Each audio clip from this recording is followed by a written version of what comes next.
تو مسجد کو نسبت کس کے ساتھ ہے؟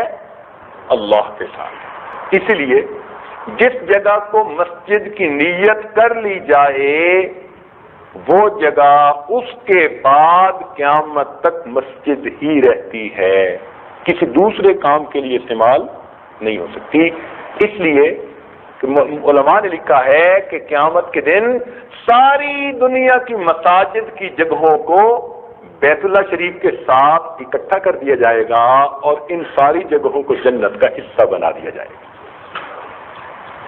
تو اس لیے یہ مسجد جس میں ہم بیٹھے ہیں یہ قیامت کے دن جنت کا ٹکڑا بنے گا. کیوں؟ نسبت اللہ کے ساتھ ہو گئی. نسبت بڑی چیز ہے، سبحان اللہ، نسبت بڑی چیز ہے. اللہ تعالیٰ نے صالح علیہ السلام کی اونٹنی کے ساتھ جنت کا وعدہ فرمایا. مفسرین نے اس کا جواب لکھا. وہ فرماتے تھے کہ اونٹنی جنت میں تو نہیں جاتی، لیکن اس کے ساتھ کیوں وعدہ فرما لیا؟ تو مفسرین نے لکھا اس لیے کہ لوگوں نے اس کا نام ناقۃ اللہ رکھ دیا تھا. اللہ کی اونٹنی، اللہ کے نام کی نسبت لگ گئی تھی. اس نسبت کے صدقے اللہ نے اونٹنی سے بھی جنت کا وعدہ فرما لیا. سبحان اللہ، یہ نسبت بڑی چیز ہے. اس گھر کو اللہ رب العزت کے ساتھ نسبت ہے. اس لیے جب کوئی آدمی وضو کر کے مسجد کی طرف چلتا ہے ہر قدم پر نیکیاں ملتی ہیں، گناہ معاف ہوتے ہیں، جنت کے اندر درجے بلند کر دیے جاتے ہیں. اس لیے فرمایا کہ جو لوگ اندھیروں میں میرے گھر کی طرف چلنے والے ہوں ان کو قیامت کے دن کی روشنی کی خوشخبری عطا فرما دی تھی. سبحان اللہ. یہ مسجدیں اللہ رب العزت کو بہت محبوب ہیں. چنانچہ حدیث پاک میں آتا ہے کہ جو آدمی جتنی دیر مسجد میں آ کر بیٹھے گا ہر سانس لینے پر اس کو 10 نیکیاں عطا کی جائیں گی. یعنی وہ ذکر بھی نہیں کر رہا، وہ تلاوت بھی نہیں کر رہا، نماز بھی نہیں پڑھ رہا، لیکن اللہ کے گھر میں آ کر بیٹھ گیا ہے. اللہ تعالیٰ کے گھر میں آ کر بیٹھنے کی وجہ سے اللہ تعالیٰ کی اس پر بھی رحمتیں کہ میرے گھر میں بیٹھے سانس لے رہے ہو، تم جتنے سانس میرے گھر میں لوگے ہر سانس پر 10 نیکیاں عطا کر دی جائیں. نبی علیہ السلام نے جبریل علیہ السلام سے پوچھا کہ اللہ تعالیٰ کو سب سے بہترین جگہیں کون سی ہیں، پسند ہیں؟ اے اللہ کے نبی میں اللہ تعالیٰ سے پوچھتا ہوں. چنانچہ اللہ رب العزت سے پوچھا، واپسی آ کر بتایا کہ اللہ کے نبی اللہ تعالیٰ نے فرمایا ہے کہ مسجدیں مجھے سب سے زیادہ پسند ہیں اور سب سے بدترین جگہیں بازار ہیں. اور یہ بھی کہا کہ اے اللہ کے نبی اس بات کو بتانے کے لیے اللہ رب العزت نے مجھے اتنا قرب عطا کیا کہ مجھے اللہ کا اتنا قرب پہلے کبھی نصیب نہیں ہوا. اتنا قریب بلا کے بتایا کہ مجھے مسجدیں سب سے زیادہ محبوب ہیں.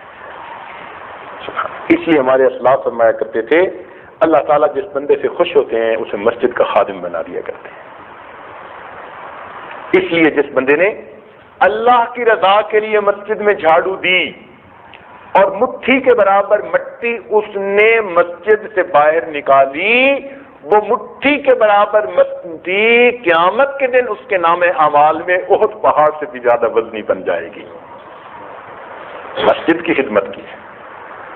اب تو ذرا دور بدل گیا نا، ورنہ پہلے دور میں ہمارے اکابرین ان کے گھروں کی عورتیں تہجد کے وقت اپنے خاوندوں کے ساتھ آتی تھیں اور مسجدوں کے اندر جھاڑو دے کے جاتی تھی. مسجد کے اندر جھاڑو دینا اپنے دل کے اندر جھاڑو دینے کے مترادف ہے. وہ مسجد جیسے صاف کر رہے ہوتے ہیں نا، حقیقت میں اپنے دل کو صاف کر رہے ہوتے ہیں. لیکن آج تو پیسہ آنے کے بعد مسجد کی خدمت کو آر سمجھنے لگ جاتے ہیں. محبت سے خود کرنی چاہیے، سمجھے؟ اللہ اکبر. میں نے وسط ایشیا میں ایک عجیب بات دیکھی واقعی، کہ وہاں پر مسجدیں جب بھی بنتی ہے نا کسی محلے میں، تو لوگ مسجد میں اپنا حصہ مال کے اعتبار سے بھی ڈالتے ہیں اور جان کے اعتبار سے بھی ڈالتے ہیں. بات سمجھ رہے ہیں؟ مسجد میں حصہ مال کے اعتبار سے بھی ڈالتے ہیں، جان کے اعتبار سے بھی. وہ کیسے؟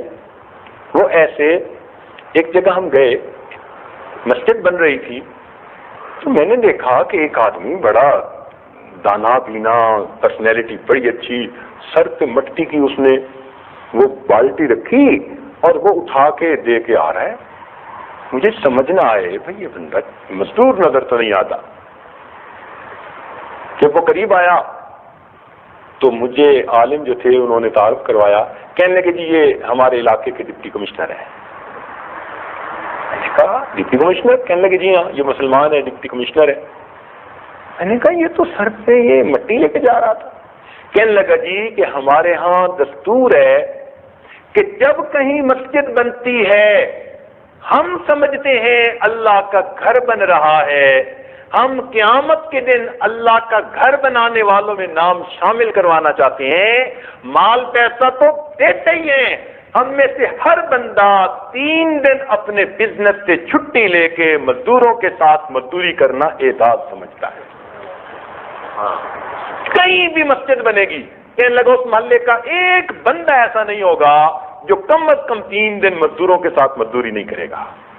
اور یہ مزدوری اللہ کی رضا کے لیے ہے کہ اللہ کا گھر بن رہا ہے, ہم نے مزدوری کرنی ہے. سبحان اللہ. حیران ہو گئے کہ علاقے کا ڈپٹی کمشنر اور مسجد کا وہ مٹی اٹھا کے لے جا رہا ہے. مجھے یاد آ گیا وہ زمانہ کہ جب کوئی کافر ملنے کے لیے آیا تھا اور پوچھا تھا کہ عمر فاروق لانو کہاں ہیں, تو لوگوں نے کہا تھا کہ ابھی مسجد کی دیوار بن رہی تھی اور وہ گارا اٹھا کے لا جا رہے تھے, چھٹی ہو گئی تو کسی نہ کسی درخت کے نیچے سوئے ہوئے ہوں گے.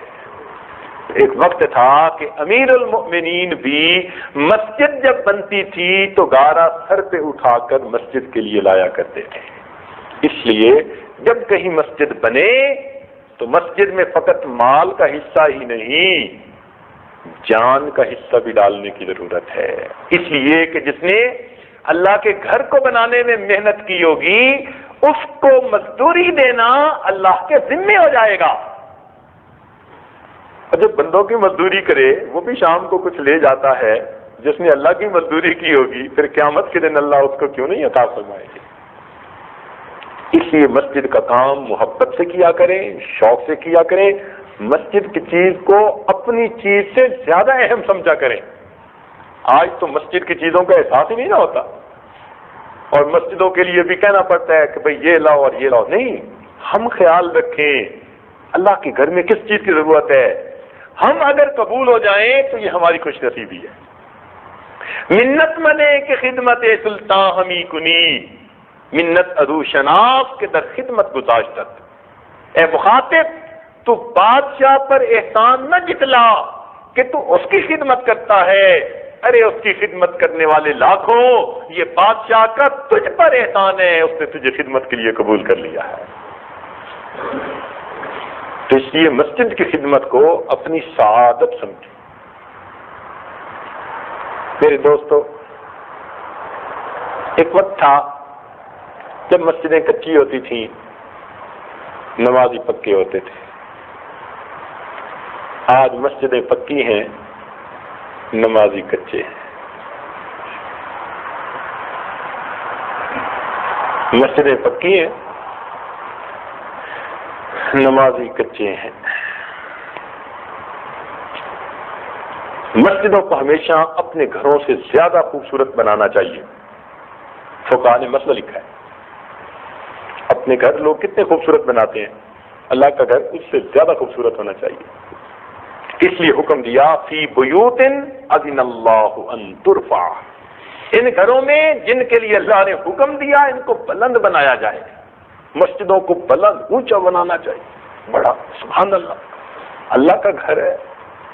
سبحان اللہ. ہمارے حضرت مرشد عالم رحمۃ اللہ علیہ نے مسجد بنائی, بہت خوبصورت, بہت خوبصورت. لوگ دیکھتے ہیں حیران رہ جاتے ہیں. ایک مرتبہ یہ عاجز کھڑا تھا تو حضرت نے مسجد کو محبت سے دیکھا اور اس عاجز کو کہنے لگے کہ دیکھو لوگ دنیا میں اپنی کوٹھیاں بناتے ہیں, میں نے اللہ کی کوٹھی بنائی ہے. تو واقعی یہ اللہ کی کوٹھی ہوتی ہے, اللہ کے ساتھ نسبت ہے اس جگہ کو.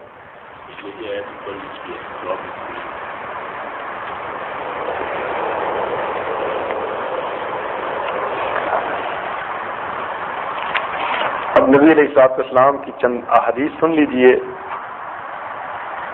مسجد کے بارے میں. ہمارے حضرات تو اذان سے پہلے مسجد میں موجود رہنے کی کوشش کیا کرتے تھے.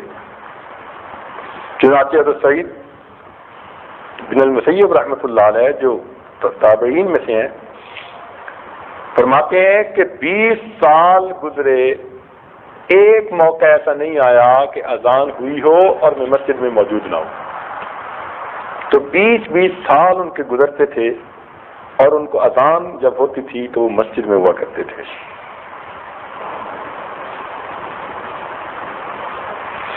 مسجد چونکہ عبادت کی جگہ ہے اور اللہ رب العزت کا گھر ہے، اس لیے مسجد میں دنیا کی باتیں کرنا نیکیوں کو برباد کرنے کی مانند ہے، منع فرما دیا گیا. جب بندہ دنیا کی باتیں کرتا ہے تو فرشتہ اسے کہتا ہے کہ تو دھیان کر کے اس گھر میں بیٹھا ہے، اور اگر بار بار وہ باتیں کرتا ہے تو بالآخر وہ کہتا ہے تیرے اوپر اللہ کی پھٹکار ہو کہ تو اس گھر میں بیٹھ کے دنیا کی باتیں کر رہا ہے. اور نزہۃ المجالس میں عبد الرحمن صفوری ایک عجیب بات لکھتے ہیں، اور کہیں نہیں پڑھی، صرف اس وہیں دیکھی. وہ فرماتے ہیں کہ نمازی لوگ جب قیامت کے دن پل صراط سے گزرنے لگیں گے تو اللہ رب العزت ان کو فرمائیں گے کہ تم اپنے لیے سواریاں کیوں نہیں لے لیتے؟ تو وہ کہیں گے اللہ کون سی سواریاں؟ اللہ تعالیٰ فرمائیں گے کہ جو دنیا میں تم نے اپنے لیے منتخب کی تھی. وہ کہیں گے ہمیں تو نہیں پتا. اللہ تعالیٰ حکم دیں گے کہ اچھا ان کی سواریوں کو پیش کیے جاؤ. تو وہ فرماتے ہیں کہ ہر مسجد کو اس طرح سے پیش کیا جائے گا کہ مؤذن آگے آگے ہوگا، پھر مسجد ہوگی، پھر امام ہوں گے، اور امام کے پیچھے اس مسجد کے جتنے مقتدی ہوں گے وہ سارے پیچھے ہوں گے. بالآخر جب پل صراط آئے گی تو سارے مقتدی امام مؤذن سمیت اس مسجد کے اندر بیٹھیں گے، اور وہ مسجد اس طرح پل صراط سے گزرے گی جیسے بحری جہاز سمندر میں سے گزرا کرتے ہیں، اور مسجد سے محبت رکھنے والے سارے پل صراط کو پار کر جائیں.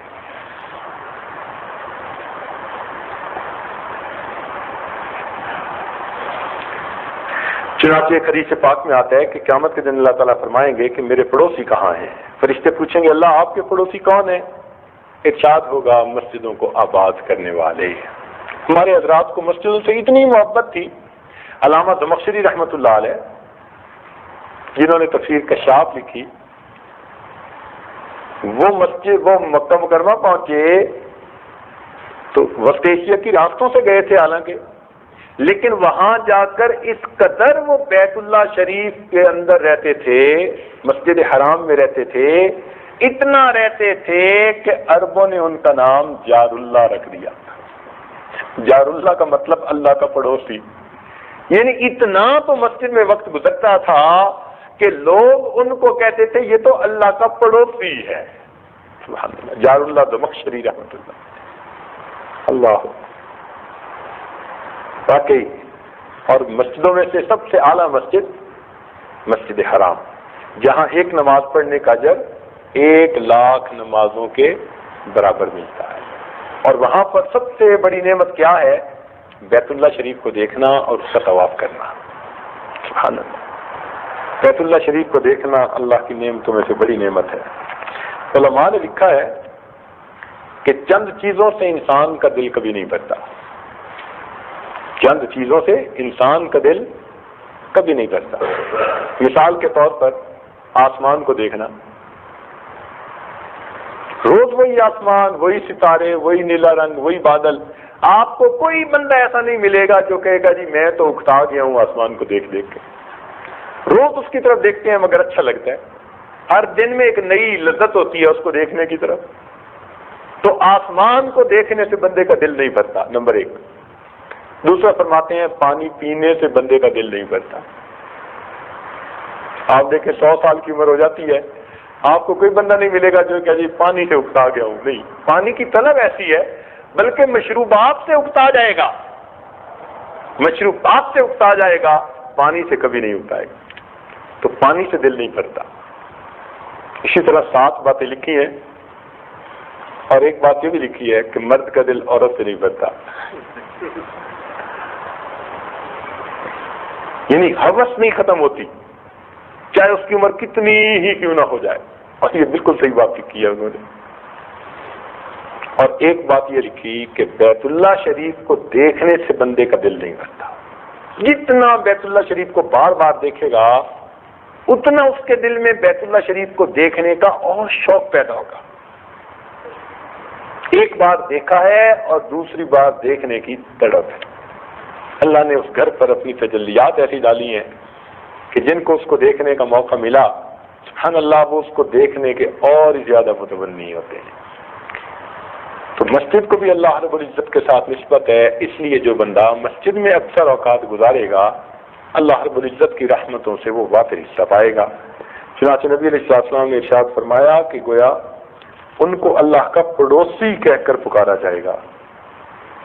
ایک حدیث پاک میں آیا ہے کہ اللہ تعالیٰ کو سب سے زیادہ محبوب جگہ مسجدیں ہیں اور سب سے ناپسند بازار ہیں۔ جامع الصغیر کی ایک حدیث میں ہے کہ مسجدیں جنت کے باغ ہیں۔ ایک حدیث پاک میں حضرت ابو سعید خدری رضی اللہ عنہ نے نبی علیہ السلام سے نقل کیا کہ جس شخص کو مسجد کا عادی دیکھو تو اس کے ایماندار ہونے کی گواہی دو، اس کے ایماندار ہونے کی گواہی دو۔ ایک حدیث پاک میں ہے کہ مشقت کے وقت وضو کرنا، مسجد کی طرف قدم اٹھانا اور ایک نماز کے بعد دوسری نماز کے انتظار میں بیٹھے رہنا گناہوں کو دھو دیتا ہے۔ سبحان اللہ۔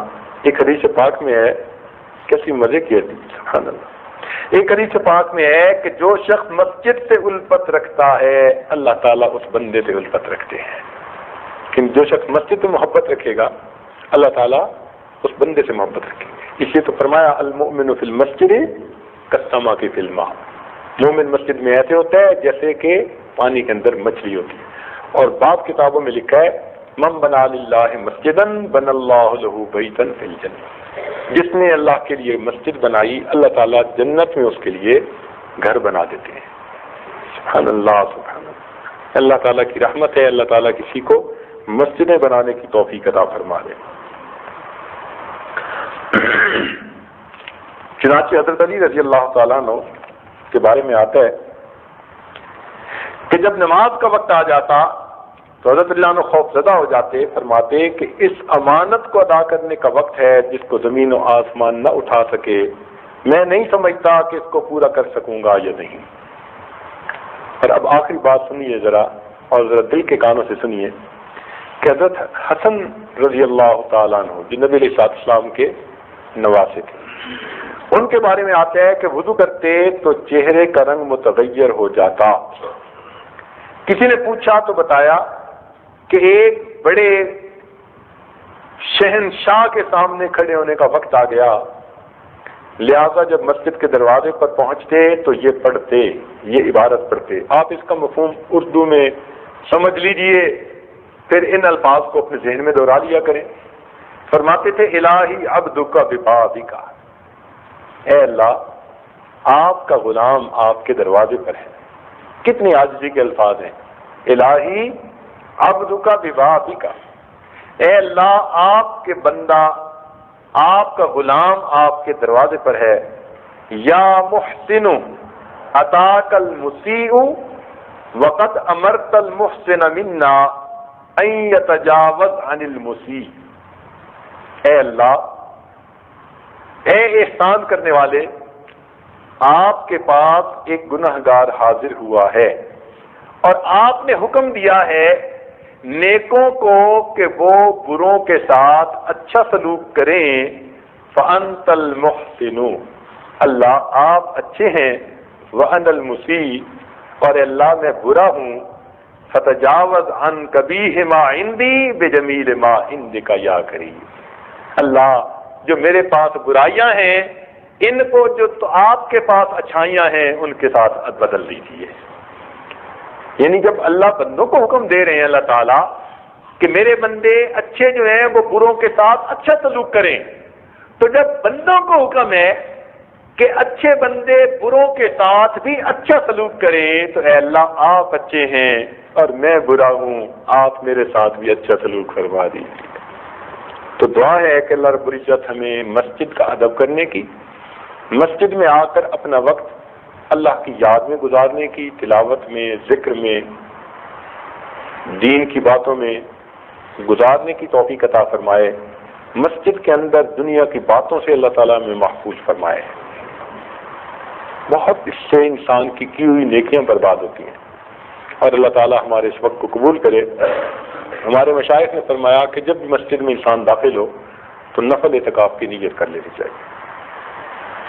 ایک بات ذہن میں آتی ہے، کسی وقت دوستوں کی عادت ہوتی ہے کہ جہاں جوتے ہوتے ہیں نا، یہ وہاں جا کر مسجد سے نکلنے اور داخل ہونے کی دعا پڑھتے ہیں۔